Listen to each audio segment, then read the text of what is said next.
તો સ્વાગત છે તમારું આપણા સૌની યુટ્યુબ ચેનલ ખેડૂત જગતમાં। તો મિત્રો, હું મારા પોતાના ખેતરમાં આવી ગયો છું। ગુવારનું વાવેતર કરી દીધું છે અને આવડો ગુવાર થઈ ગયો છે અને ફાલ પણ સારો દેખાય છે। પણ પ્રશ્ન એ છે કે ગુવારમાં થોડોક વાયરસ આવી ગયો છે।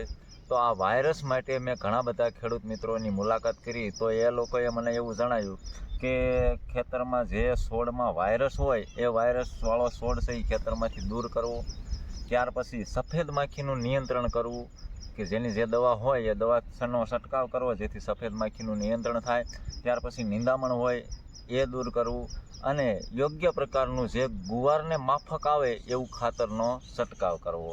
જો તમારા પાસે કાંઈક નવો આઈડિયા હોય, નવો ઉપાય હોય તો તમે મને જણાવો કે જેથી આ ગુવારના જે વાયરસ છે એ વાયરસને દૂર થાય અને સાથોસાથ આ વિડીયો જે લોકો જોવે છે એને પણ ફાયદો થાય। ધન્યવાદ।